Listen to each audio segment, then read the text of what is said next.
Há bastante tempo, o pastor Ranieri, um amigo pessoal, ligou para mim e disse: você não se animaria a fazer a semana de oração no UNASP? Falei para ele: Ranieri, você tem que pedir isso para um jovem, porque uma semana de oração no UNASP significa um ano de trabalho. Ele disse: não, mas vem. Falei: infelizmente meu programa está todo cheio, mas eu posso arrumar um fim de semana. Ele disse: então me avisa. E um dia apareceu um fim de semana, porque amanhã tem um casamento importante de um membro da família, e eu vou fazer o casamento em Brasília, e teria que estar aqui no Brasil. Então liguei para ele e falei: eu estou indo para lá. E ele me disse: que data? Essa data?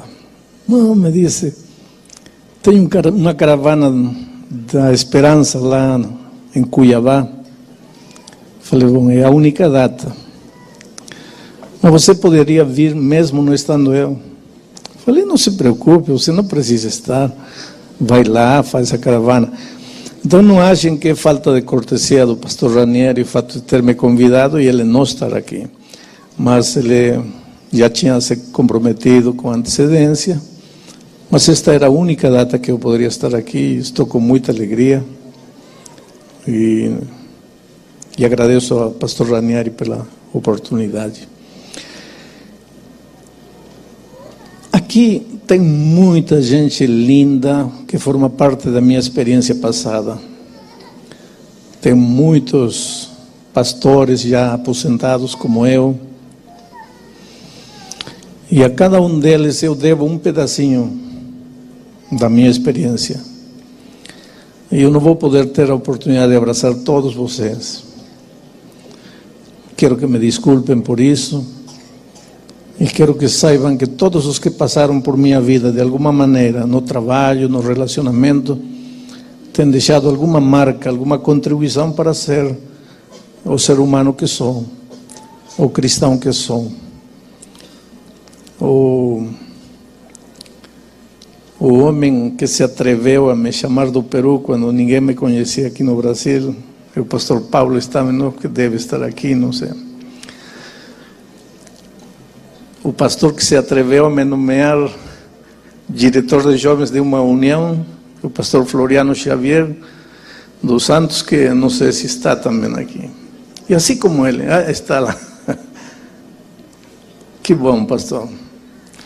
Olha, é uma alegria. Esses dois homens, pastor Paulo, pastor Floriano, significam muito, muito na minha vida. E assim como eles, eu já abracei Jeff, Teosmundo, tantos outros pastores, pastor Perestrelo, que foi meu primeiro tesoureiro aqui no Brasil. Tanta gente querida, quem eu não posso esta manhã poder abraçar pessoalmente, mas obrigado por tudo que vocês significaram, pelas pegadas que vocês deixaram na vida de muita gente, inclusive na minha.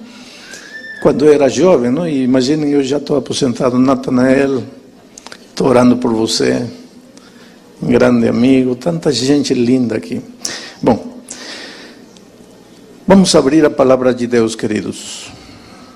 Romanos capítulo 5. Deixem-me, eu decidi pregar 2 sermões de Romanos, esta sexta e sábado aqui. Deixem-me pregar o versículo 5:1, Romanos 5:1. O livro de Romanos, honestamente, queridos, daria para pregar se um pastor decidisse pregar somente o livro de Romanos, e se ele pregar todo sábado, quarta, domingo, eu acho que em menos de 3 anos ele não acaba o livro de Romanos, pela riqueza deste livro. E ele cobriria praticamente as doutrinas da igreja e cobriria os princípios da vida cristã de uma maneira admirável. O versículo 1 do capítulo 5 diz assim: justificados, pois, mediante a fé temos paz com Deus por meio de nosso Senhor Jesus Cristo.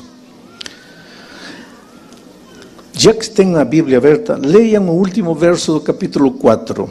Diz assim: o qual foi entregue, está falando de Jesus, o qual foi entregue por causa das nossas transgressões e ressuscitou por causa da nossa justificação. E o versículo 1 diz: justificados, pois. Interessante, há uma conexão. Até o capítulo 5 de Romanos, no capítulo 1, 2, 3, 4, Paulo fala da necessidade da salvação.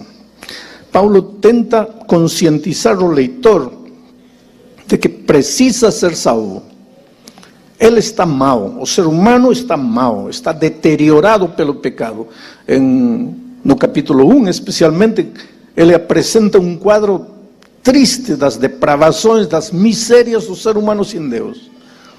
Ele tenta, nos primeiros 4 capítulos, conscientizar de 3 coisas. Primeiro, você precisa de Deus, você está perdido, você está arruinado, você está deteriorado, teus sentimentos, teus pensamentos, teus relacionamentos, está tudo mal por causa do pecado.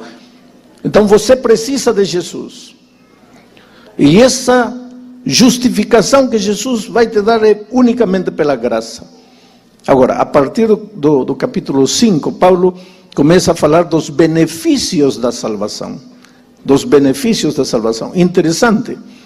Ele não apresenta primeiro os benefícios da salvação como uma bala, como um chocolatinho, como uma sobremesa, dizendo: olha, veja o que te espera. Não.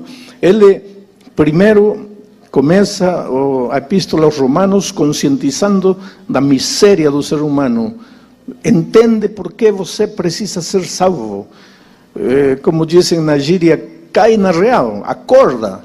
Não acha que você é bom, como o humanismo de nossos dias ensina. Não acha que você está em progresso. Pelo contrário, você está em deterioração permanente.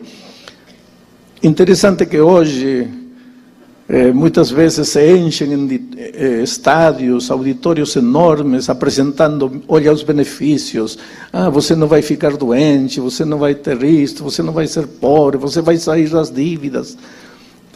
Isso também é parte do Evangelho, querido. Às vezes nós, como igreja, somos tímidos em apresentar os benefícios da salvação. Achamos que nesta vida o cristão tem que sofrer, tem que chorar, porque a nossa glória está lá nos céus. Não é verdade.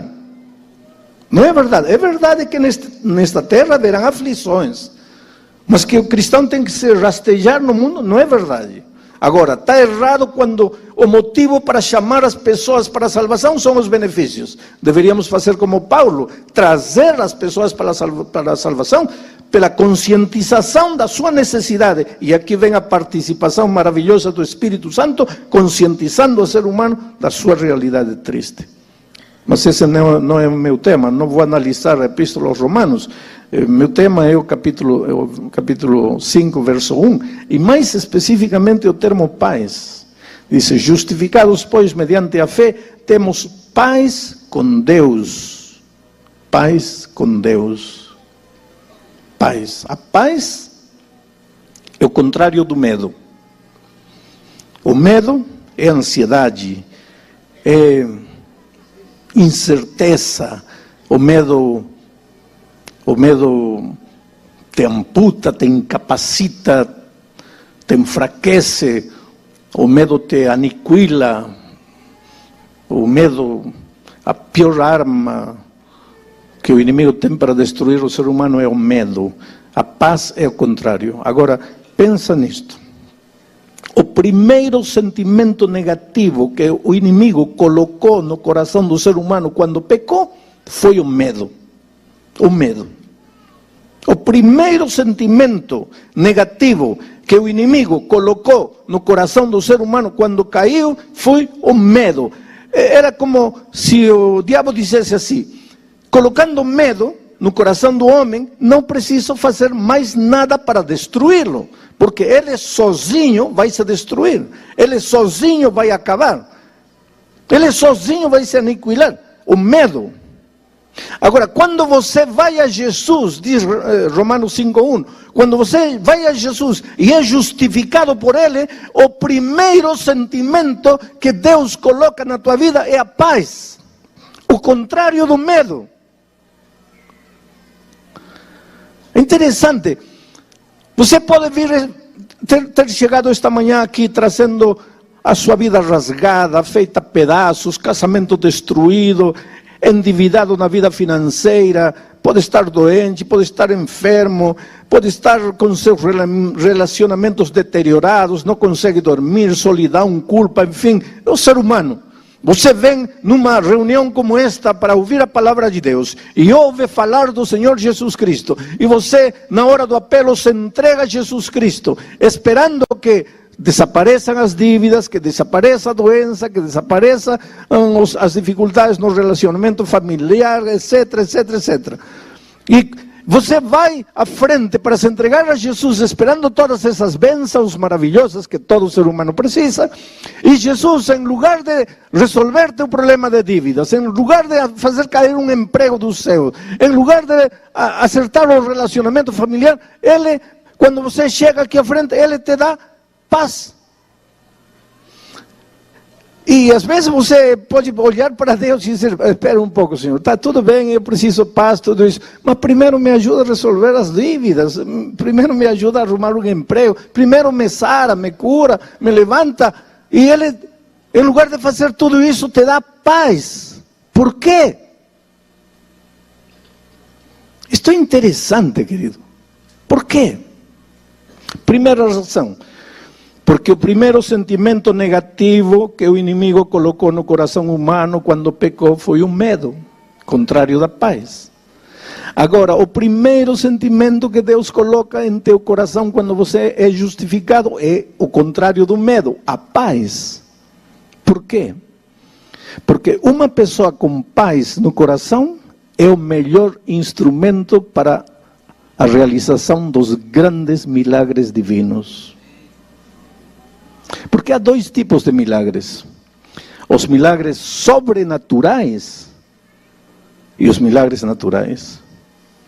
Os milagres sobrenaturais, você andar por cima da água e não se afundar, um corvo trazer um pedaço de glúten para você quando está com fome, você cair na cova dos leões famintos e o anjo do Senhor vir e fechar a boca dos leões, o mar vermelho, um mar de dificuldades, se abrir. Deus é Deus, querido, esses são milagres sobrenaturais. E por favor, dê a Deus o direito de ser Deus. Acredite em Deus, não se atreva a duvidar do poder de Deus. Porque se alguém está com câncer esta manhã, pode sair de aqui curado. Deus é Deus. Não duvide neste mundo racionalista, pragmático, não se atreva a duvidar do poder de Deus, querido. Eu tive um grande amigo, pastor. A emoção é tão grande.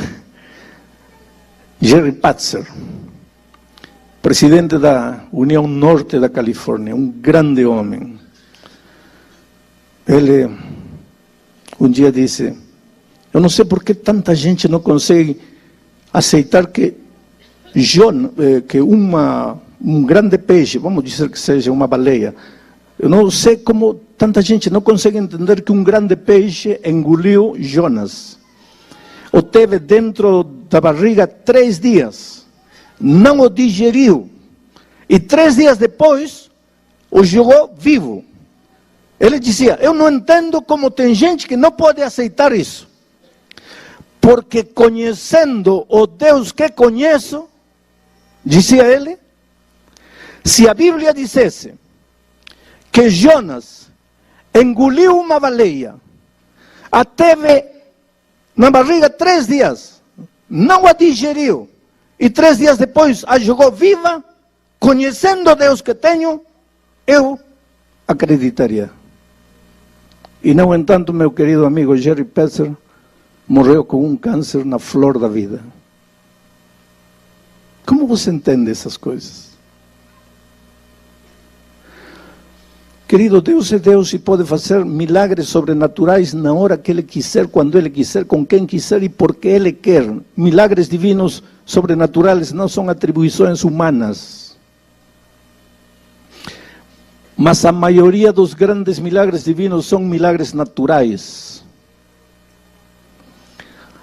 E para a realização dos milagres naturais, o instrumento é você.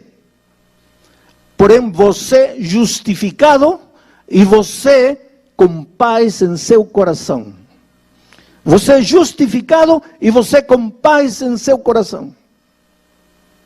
Vou contar uma experiência.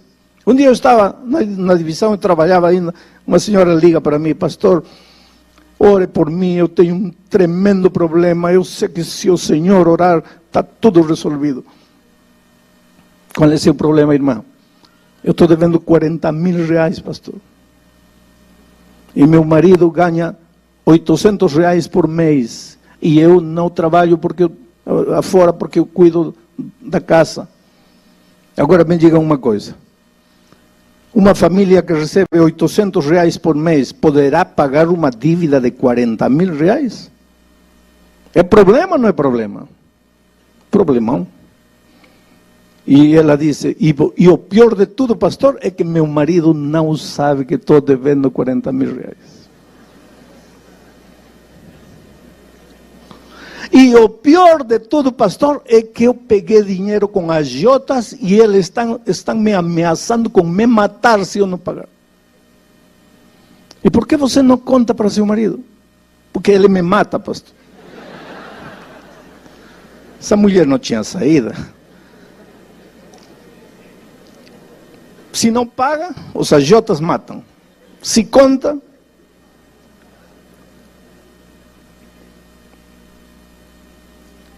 falei, tudo bem, filha, vou orar por você. Qual é o seu problema? 40 mil reais, pastor. Não. Eu estou perguntando qual é o seu problema. 40 mil reais, pastor. Não, filha, você não está entendendo. Você deve 40 mil reais. Isso eu sei. E eu creio em você. Eu estou perguntando qual é o seu problema. Pastor, 40 mil reais. Eu não estou mentindo, pastor. Para que eu ia ligar para o senhor para mentir? Falei, filha, quer dizer que se eu fizer uma oração e o senhor mandar um corvo trazendo no bico 40 mil reais, teu problema está resolvido. Ai, pastor, estaria resolvido.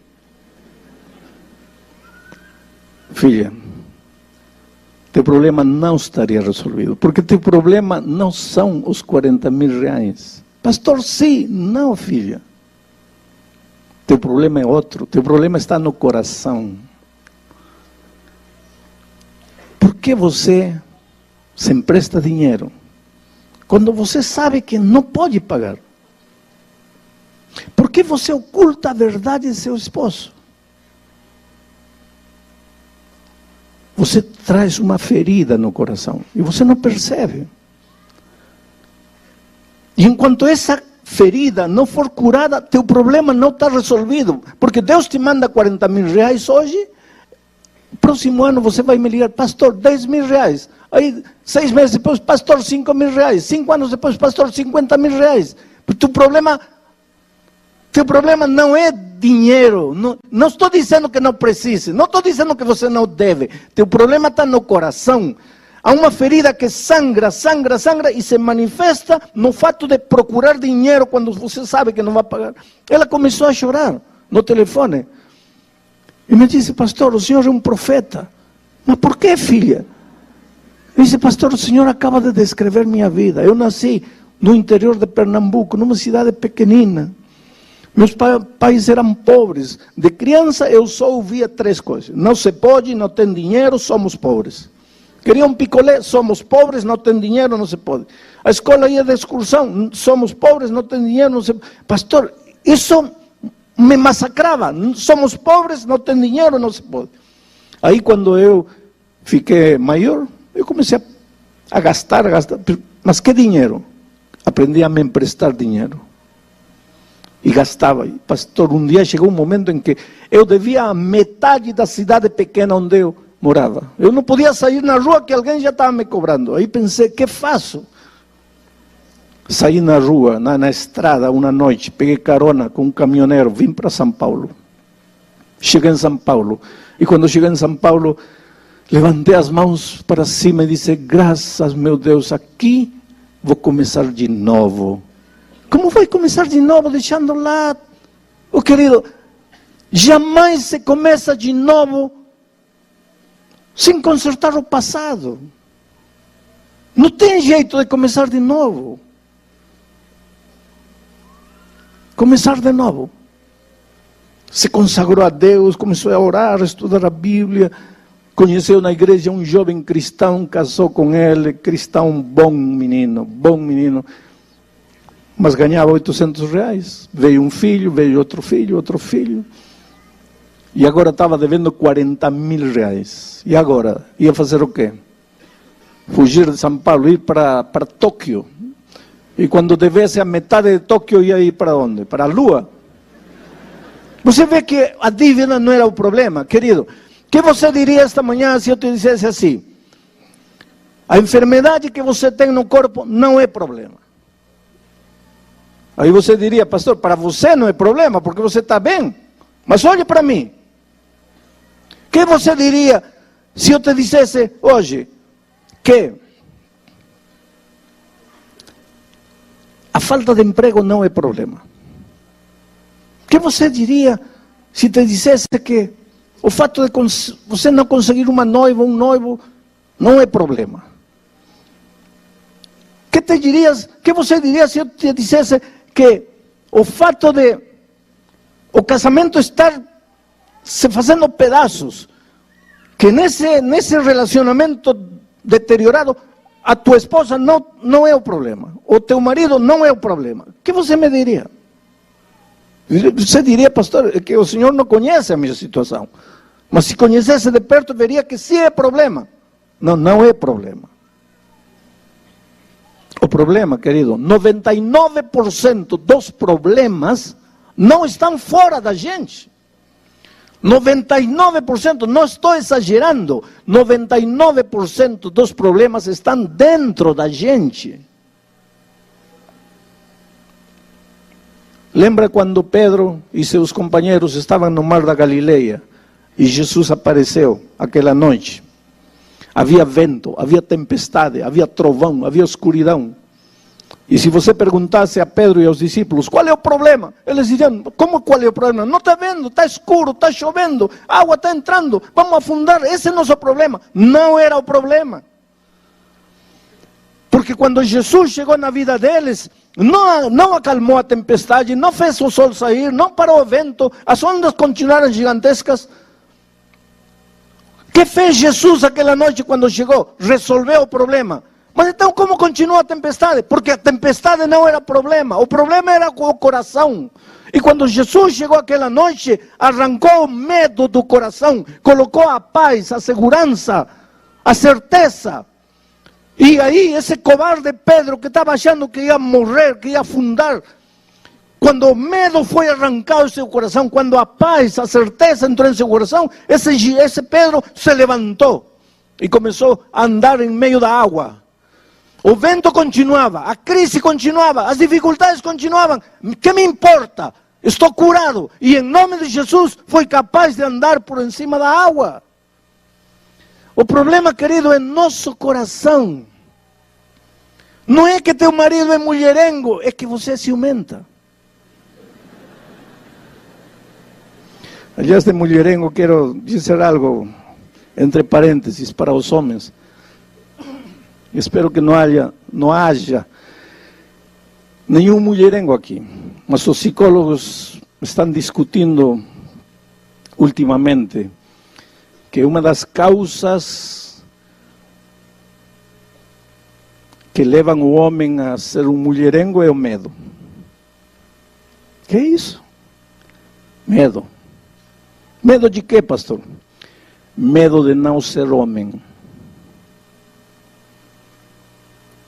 E como tem medo de não ser homem, precisa se afirmar como homem. E a melhor maneira de se afirmar como homem, sai com uma, sai com outra, e em cada saída o que está gritando seu inconsciente é: sou homem, sou homem, sou homem. Quando você é homem, não precisa se afirmar, você é homem. Mas tem que ter paz no coração para isso. Se você não tiver paz, pois está mal. Paz no coração.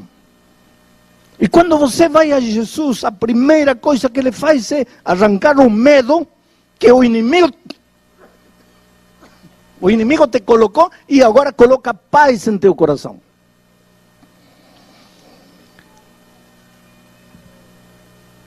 Meu tempo está acabando, mas eu quero deixar um pensamento interessante. Há muitos anos atrás, eu estava pregando num teatro de ópera. Tinha 5 andares. Era um teatro que girava assim. Tinha que estar pregando olhando para todo lado, para cima. E quando terminou a pregação, eu fui ao camarim e estava esperando aí o pastor que ia me levar para o hotel. Mas a porta se abriu e entrou na cama. E na cama um rapaz deitado, que não mexia do pescoço para baixo nada. Tetraplégico, quadraplégico, sei lá. Sem poder mexer nada.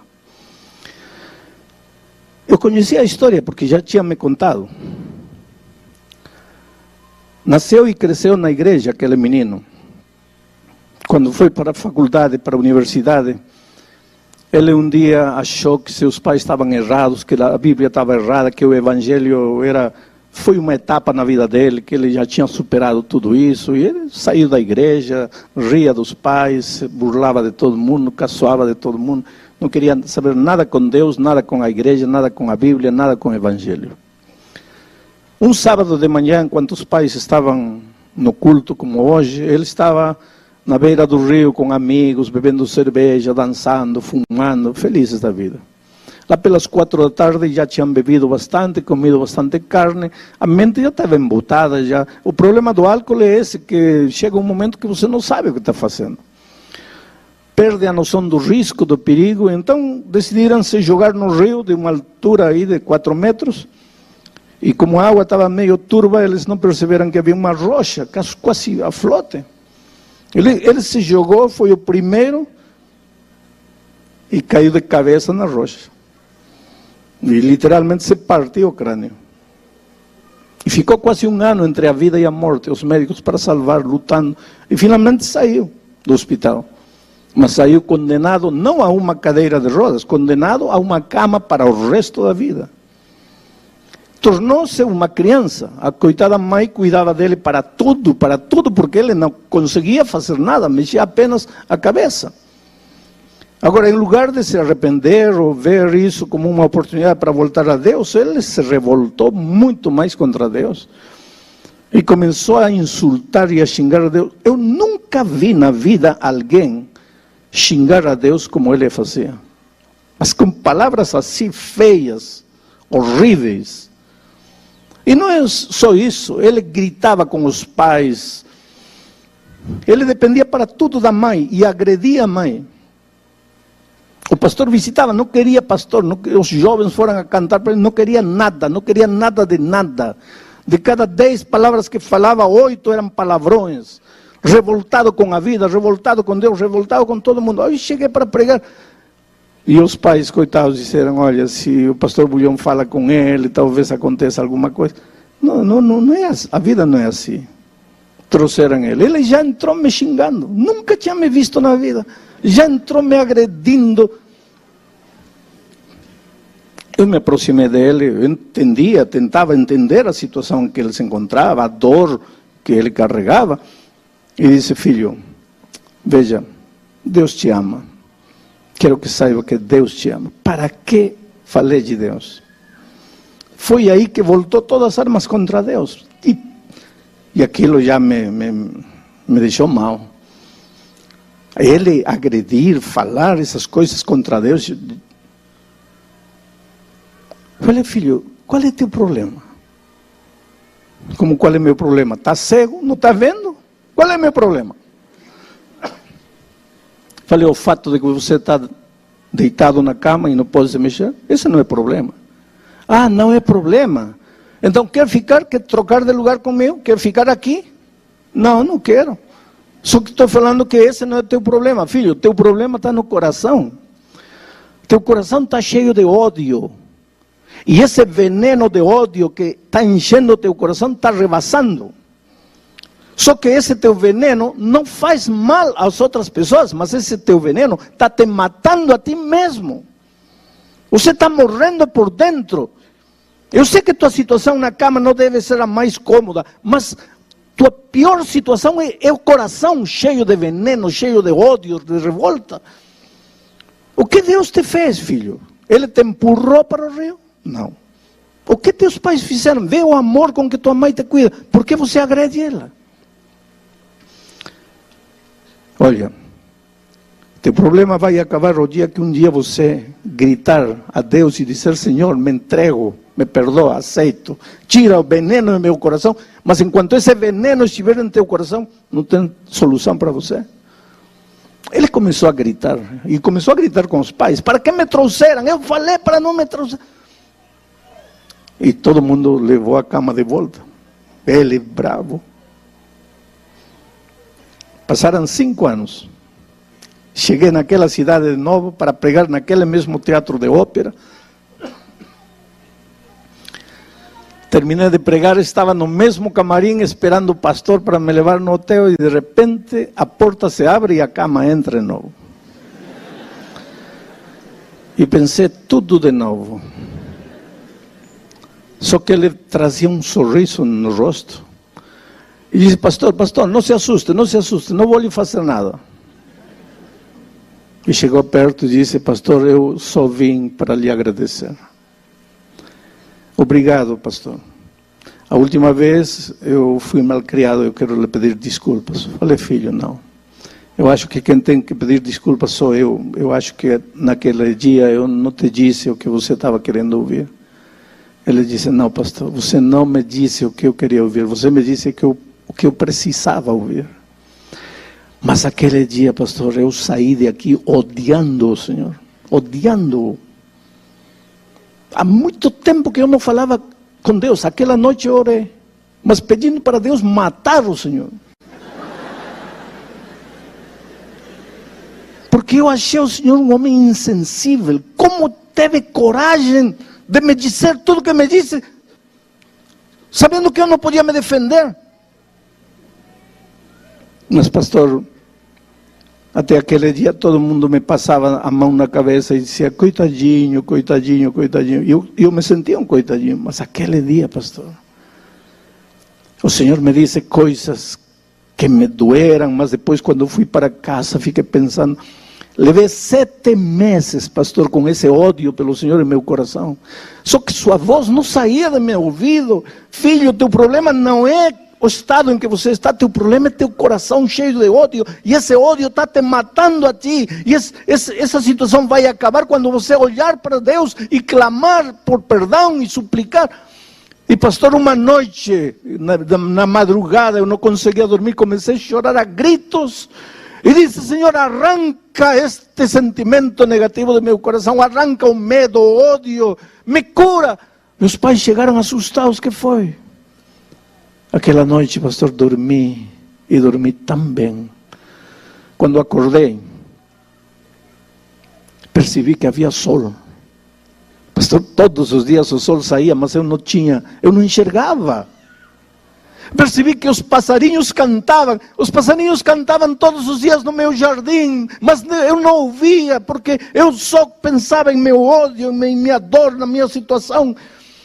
Aquele dia levantei os olhos para os céus e percebi que eu estava vivo, pastor. É verdade que não movia nada, mas eu estava vivo.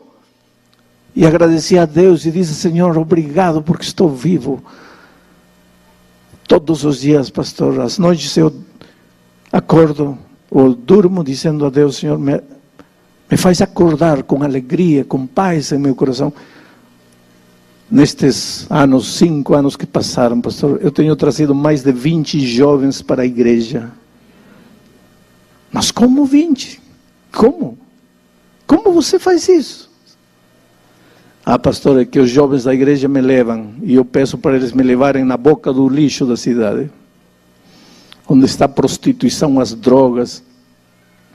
Os jovens cantam com violão, depois eu prego, deitado na minha cama. Muitas pessoas se aproximam, talvez até por minha situação, e eu digo, eu era como vocês, e conto toda a minha vida, e conto como aconteceu o acidente, e digo como era revoltado, e como Deus colocou paz no meu coração, e falo para eles, vocês estão esperando chegar ao meu estado para voltar os olhos de Deus? Pastor, já trouxe mais de 20 jovens para Cristo, e todo dia lhe digo, Senhor, deixa-me viver para continuar trazendo gente para Ti. E pastor, eu pintei um quadro e quero lhe mostrar. E aí trouxeram o quadro. Falei, mas filho, como você pintou se você não mexe nada? Ah, disse pastor, esse era meu problema quando eu não tinha entregado a vida a Cristo. Eu me olhava no espelho e só via o que não mexia. Hoje, para que eu vou me preocupar com o que não mexo, senão não me serve para nada? Então, o único que eu olho no espelho é o que mexo. E eu mexo a cabeça, pastor.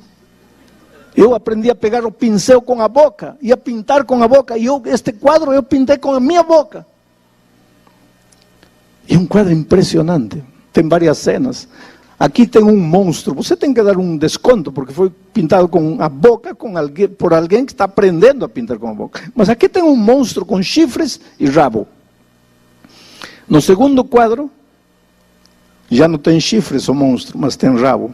No terceiro, já não tem chifres nem rabo, mas continua monstro. Aqui está a cruz de Cristo. E aos pés da cruz está o monstro, só que já não é monstro. Virou príncipe, é um príncipe. E ele me disse, pastor, esse último aí sou eu quando o Senhor me conheceu. Esse príncipe sou eu hoje, transformado por Jesus. Oh querido, eu tenho encontrado tanta gente jovem que pode andar, pode correr, pode pular, pode fazer tudo e quer morrer. E diz, pastor, a vida não vale a pena. Para que nasci, para que vivo? E conheço aquele rapaz que não pode mexer nada e quer viver. E todos os dias diz, Senhor, deixa-me viver. Qual é a diferença? A diferença é Cristo. Justificados, pois, pela fé, temos paz. Quando o Espírito de Deus entrar no teu coração, você vai aprender a pedir perdão à esposa e vai ver que talvez sempre teve uma esposa maravilhosa, que teu temperamento foi destruindo. Quando você for curado por Deus, vai deixar o machismo de lado e vai aceitar que tua esposa tem razão, e vai lembrar que tua esposa talvez foi uma flor linda que chegou às tuas mãos e que você, por causa do temperamento indômito, foi murchando. Mas só Jesus pode fazer isso. Arrancar de teu coração o medo. Por que você grita? Por medo. Por que você é teimoso? Por medo. Por que você não cede? Por medo. Medo. O medo arruina tudo. E quando você vai a Jesus, a primeira coisa que Ele coloca em teu coração é paz. E agora você, com paz, vai ser um instrumento para reconstruir teu casamento. O instrumento para resolver teu problema financeiro. O instrumento para enfrentar os vendavais da vida sem temor. Transformado por Jesus. Eu quero fazer um convite, porque a minha natureza de evangelista não me deixa terminar um sermão sem fazer um convite. Este convite não é para as pessoas batizadas, porque vocês um dia já se levantaram, já vieram à frente. Este convite também não é para os que ontem à noite se levantaram, porque ontem à noite vocês já se levantaram e já vieram à frente. Este convite é para você que ontem talvez não conseguiu levantar-se, ou que talvez você não esteve ontem, mas esta noite veio. Hoje veio e você precisa se entregar a Jesus. E precisa dizer, Senhor, me cura. Senhor, coloca paz em meu coração. E quando você estiver com seu coração inundado de paz, vai ver como vai enfrentar a vida de outro jeito, transformado pelo poder do Senhor Jesus. Vou pedir a Monique que venha para cantar, porque enquanto ela cantar, eu quero perguntar: quem é a primeira pessoa que gostaria de se levantar e chegar aqui entregando o coração a Jesus? Mesmo que seja aquele que vier, levante-se e venha, em nome de Jesus. Glória a Deus. Essa menina linda, vem. O Espírito de Deus se está movendo. Venha lentamente, abra-se passo em meio da multidão e chegue aqui enquanto ela estiver cantando. Eu vou estar orando em meu coração para você chegar aqui entregando o seu coração a Jesus.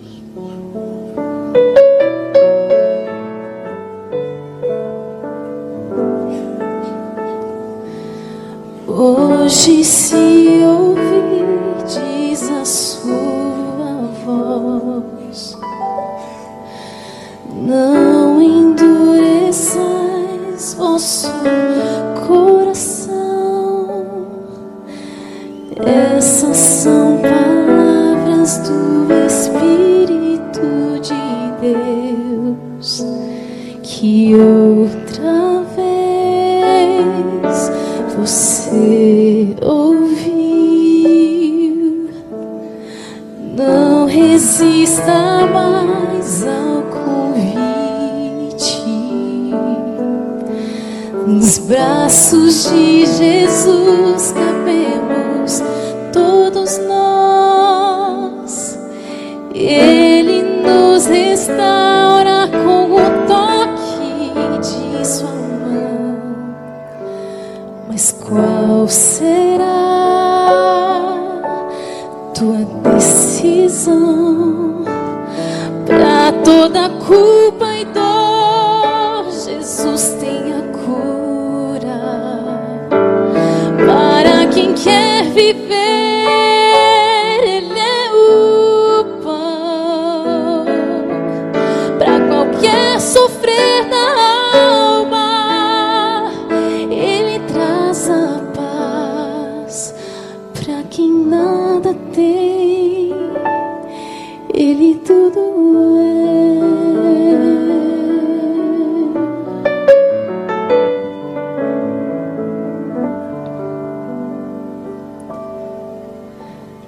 Não resista mais ao convite.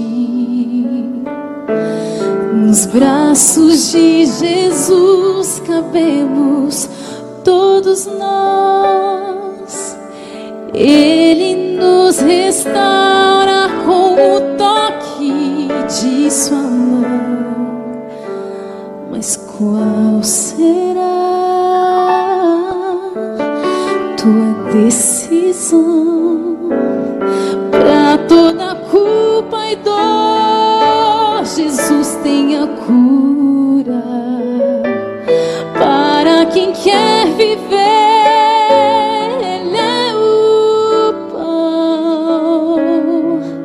para qualquer sofrer da alma, Ele traz a paz.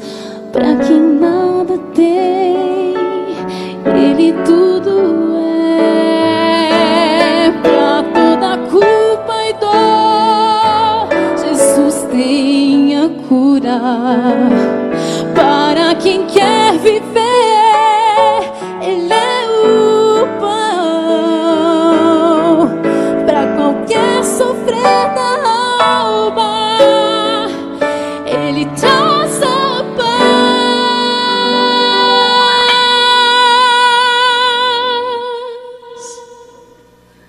Para quem nada tem, Jesus Cristo é tudo. Para quem quer viver, Ele é o pão da vida. Para quem quer viver, Ele é o pão.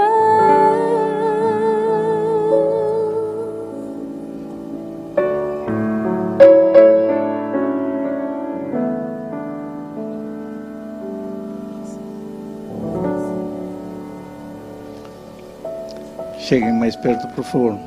Aproxímense mais. Sube aí na escada. Cheguem perto.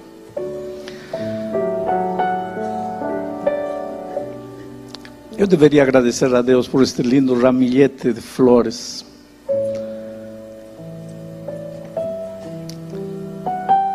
Mas poderia esperar pelo menos umas 12 pessoas mais que se levantarão e virão.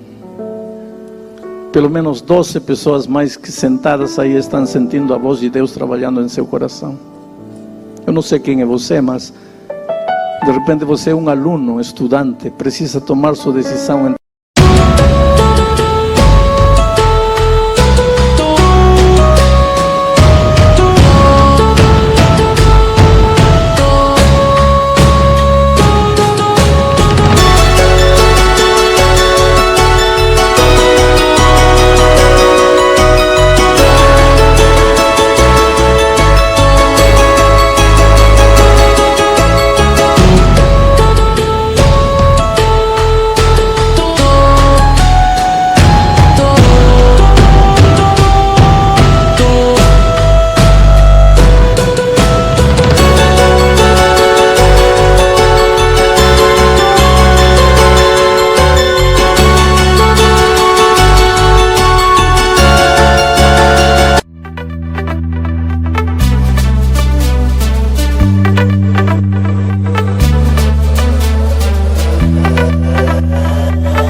Entregar a vida a Jesus. Quem é o primeiro que poderia vir? Glória a Deus por esse rapaz, veja, trazendo seu neném nos braços, não? Que coisa linda. Vem a Jesus. Hoje é o dia de boa nova. Hoje é o dia de salvação. Vejam, já vieram 4, 5, 6, 7. Onde está você? Vai voltar para casa deixando passar a grande oportunidade de sua vida? A Bíblia diz: se ouvirdes hoje sua voz, não endureçais vosso coração. E você está ouvindo a voz de Deus. Glória a Deus, meu rapaz. Vejam essa decisão. Como vocês são valiosos para Deus. E como quando o Espírito de Deus se move, as pessoas respondem, as pessoas se entregam, as pessoas se rendem. Só que esta rendição só vai redundar no seu bem. Venha a Jesus. Vem, lentamente. Deixa-te trazer pelo Espírito Santo. Glória a Deus por essa senhora. Sabem, essa cena de alguém trazendo um neném no colo, a mim me emociona. Porque há muitos anos atrás, numa cidade bem pequenina, um pastor fez um convite. E uma senhora jovem levou um menino no colo para frente e entregou sua vida a Jesus. Essa senhora era minha mãe e esse nenê era eu. E quando ela foi à frente, ela jamais imaginou que por causa dessa decisão dela, esse menino de colo poderia ser um instrumento de Deus para pregar o Evangelho em todo o mundo. Imagina o valor de uma decisão. Só Deus sabe aonde vão chegar esses meninos por causa da decisão dos pais. Jovens, que Deus abençoe vocês. Vocês têm uma estrada longa diante de vocês, mas para toda dor, Jesus tem a cura. Ele é o pão, Ele é a água. Ele que está começando hoje a obra em vocês, vai terminá-la certamente. Quero vê-los vitoriosos no reino dos céus quando Cristo voltar. Vamos orar. Pai querido, toca estas vidas, Senhor, em Teu nome. Toca estas vidas e transforma estes corações. Arranca o medo e coloca paz nesses corações. E depois usa essas pessoas transformadas para a realização dos teus grandes milagres naturais. Opera maravilhas nestas vidas, Senhor. Em nome de Jesus. Amém. Vou fazer um convite à igreja. Se você tem aqui adiante um amigo, um vizinho, um parente, um companheiro que você quer abraçar e quer prometer a Deus que vai orar por ele, vai estudar a Bíblia com ele, por favor, levante-se, venha. Façam festa aqui, festa espiritual. Há gozo nos céus por um pecador que se arrepende.